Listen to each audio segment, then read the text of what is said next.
उन्होंने कहा किसी एक नेता को भगवान मत बनाओ। उन्होंने कहा कास्ट सिस्टम जाति का नाश है और उन्होंने ये भी कहा कि सोशल जस्टिस के बिना, ग्राउंड इक्वालिटी के बिना इंडिपेंडेंस एक धोखा है। जाति गई नहीं, बदलकर सामने आई। कई लोग कहते हैं कि भारत में अभी जाति प्रथा ये एग्जिस्ट ही नहीं करता, मगर ऐसा नहीं है। अकॉर्डिंग टू IHDS रिपोर्ट 2016, अभी भी 95% शादियां कास्ट के अंडर है। अभी भी कास्ट एक बहुत ही इन्फ्लुएंशियल पावर है इलेक्टोरल पॉलिटिक्स का, और अभी भी वायलेंस कास्ट के बेसिस पे होते हैं। अकॉर्डिंग टू CBS की रिपोर्ट 57,000 केसेस रजिस्टर्ड हैं वायलेंस के अंडर ST/SC एक्ट। 2025 में कास्ट सेंसस वापस से एक नेशनल इशू बन गया है। क्यों? क्योंकि कास्ट काम करने वालों का विभाजन, कास्ट बंटवारा है, और ये सबसे पहले BR अम्बेडकर ने देखा था, BR अम्बेडकर ने सामने लाया था।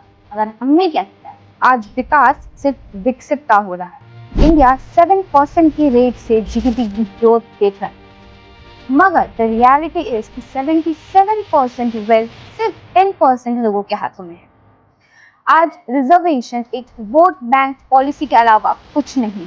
जो प्रिविलेज्ड हैं उन्हें रिजर्वेशन का ज्यादा फायदा मिल रहा है as compare to the ones who are actually deserving. Ambedkar ने हमारे कॉन्स्टिट्यूशन को एक लिविंग डॉक्यूमेंट तो बनाया, एक जीता जागता किताब जिसे हम बदल सकते हैं, हम अपनी जरूरतों के हिसाब से अलग कर सकते हैं। मगर what about those flaws that it contains?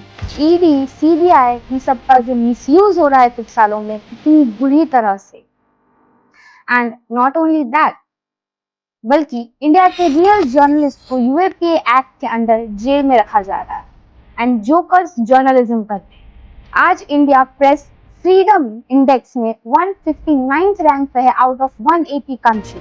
India is world's largest democracy and this is our rank in World Freedom Index. यहाँ मुझे अम्बेडकर की एक बात याद आती है कि भारत जमीन से ही अनडेमोक्रेटिक, भारत के लोगों को, भारत के समाज को बदलने की जरूरत है। जब तक हम समाज को नहीं बदलेंगे, जब तक हम ग्रास रूट में चेंजेस नहीं लाएंगे, हम जितना भी बढ़िया कॉन्स्टिट्यूशन क्यों ना बना ले, वो कभी काम नहीं आएगा। अम्बेडकर दलितों के नहीं, देश के नेता थे।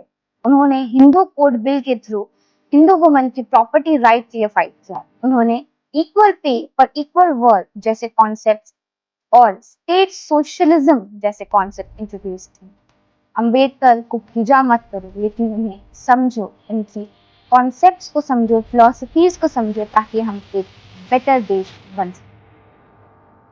आपको अम्बेडकर की इतनी सारी बातों में से कौन सा सेंटेंस, कौन सा कोट आज के टाइम पे सबसे ज्यादा रिलेवेंट लगता है? प्लीज कमेंट करके बताइए।